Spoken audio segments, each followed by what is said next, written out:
Gran Turismo. Undeniably one of the greatest driving game franchises, or simply game franchises, of all time, and rightfully so. From cutting-edge graphics to a physics model that can suit just about anyone, Gran Turismo has it all.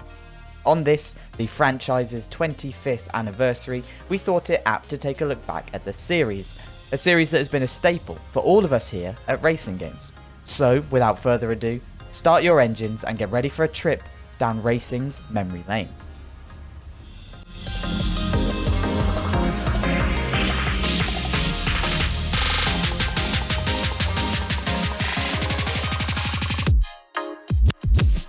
The team behind Gran Turismo as we know it today actually started out with a title that had just as much critical success, but that couldn't be further from Gran Turismo. When Polyphony Digital was just Polis Entertainment, they were the masterminds behind Motortoon Grand Prix and of course Motortoon Grand Prix 2, the second of which received rave reviews the world over. Despite the game's funky appearance, they actually share a physics model with the original Gran Turismo released in 1997. Kazunori Yamauchi and his team always had loftier ambitions, with true-to-life physics and graphics always being at the forefront of their minds. Naturally, this is where Gran Turismo came in, and the people working on the game were fanatical about it. To some extent, the rest is history. Gran Turismo launched to worldwide critical acclaim and quickly sold over 10 million copies. To this day, many deem it the best racing game ever made, and it's not hard to see why. So let's start there then. 1997, Gran Turismo. The first game in the franchise, Gran Turismo gave Kazunori Yamauchi and his colleagues the opportunity to showcase what they were capable of.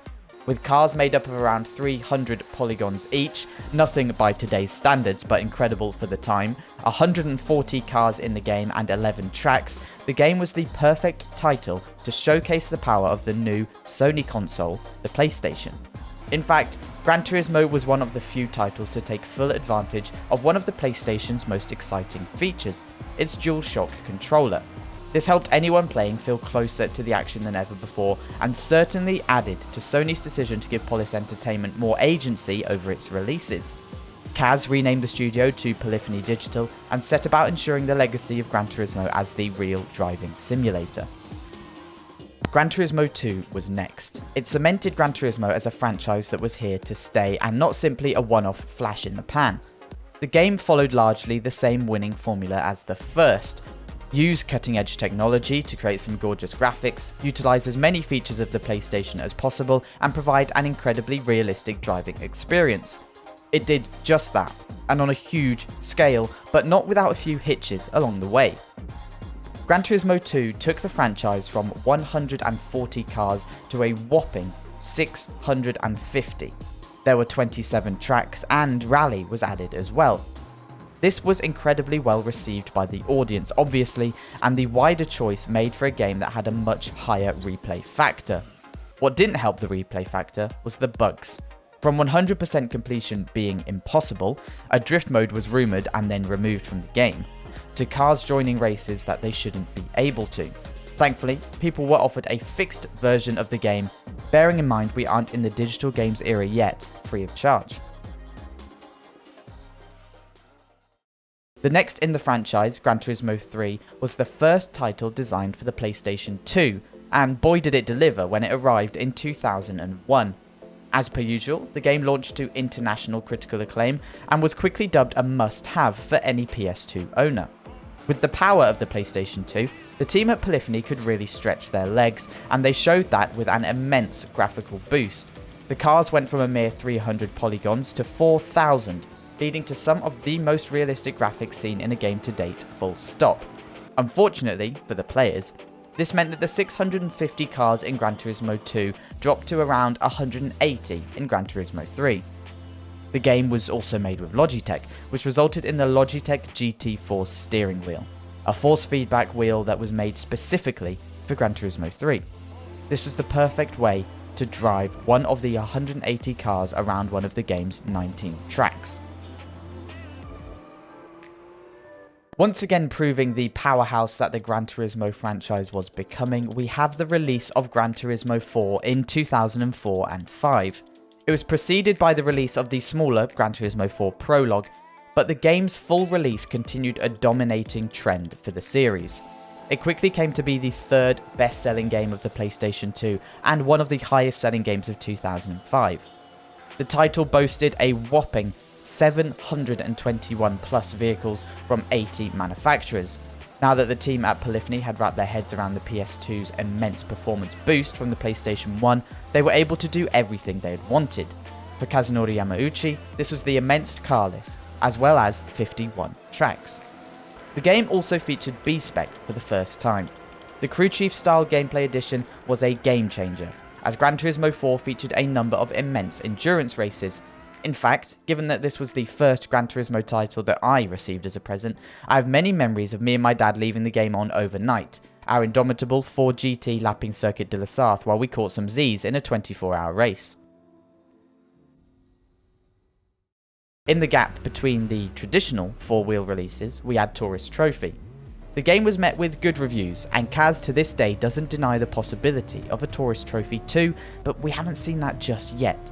Built on the same engine as Gran Turismo 4, the title was one of just 4 games capable of 1080i on the PS2, one of the others being Gran Turismo 4 itself. So, one console jump later onto the PlayStation 3 and we've got Gran Turismo 5. Over 1,000 vehicles, 29 locations boasting 77 different tracks, a damage model and a fully fledged and now functioning online mode. GT5, as it was often called, was the real deal when it launched in 2010. It even used WRC, NASCAR and Super GT licenses for the first time in the Gran Turismo franchise's history. For sim racers, it was a dream of a title, and this was only made more prominent by the growth of the GT Academy. This provided drivers with the opportunity to compete in Gran Turismo 5 and then receive the opportunity to drive a real car in a real racing series. It was also the first title in the series to receive DLC, the expansion of PlayStation Network allowing game developers to take full advantage of the ability to add content to the game after its release. The game went on to be the best-selling PlayStation exclusive and sold nearly 12 million copies. Gran Turismo 6 launched on the PlayStation 3 as well, and was the first game to feature any FIA officially licensed content. There was an even greater content improvement this time, as the game featured 1,200 cars and 30 tracks, and a number of free DLC additions, including a BMW M4, the Toyota FT1 concept, and Andretti's 1948 Hudson stock car. There was even a course maker made available in 2015 for Android and iOS, allowing people to make a track on the app and then download them onto their PlayStation 3. The title was one of the first to receive generally favourable reviews, as opposed to overwhelmingly positive. This was put down to the bug seen at launch and the shift to a microtransaction-based model. However, the huge list of cars and the continued focus on realism really played in the title's favour. Now, onto the PlayStation 4, and we've got Gran Turismo Sport. This was the first title in the franchise to leave the numbered nomenclature seen up to this point, and also, at launch, almost exclusively focused on online play. Supported by the FIA, this switch was heavily pointed towards competitive online racing, and featured FIA-certified Gran Turismo championships. How did this go down? Well, not that well. Although for some the hyper-focus on online play was phenomenal, the fans of the huge car lists and the massive track selection were left somewhat behind. Given that this was most people and the majority of the game's audience, the game's reviews took a turn for the worse. In an attempt to fix this, Polyphony Digital got to work on a story mode to add to the game's existing sport mode, the online play, and the arcade mode. Other post-launch content included more tracks and cars as well, resulting in a much improved title of the one we saw at launch and increasingly positive reviews. And finally, onto the PlayStation 5 and PlayStation 4 as well, we have the highly anticipated Gran Turismo 7. After a couple of COVID-related delays, the game launched with a return to a fully fledged campaign mode with an online edition still remaining in the title. In an effort to reduce hacking though, the story mode still requires an online connection. Once again, the reception of the title was somewhat poor, But why?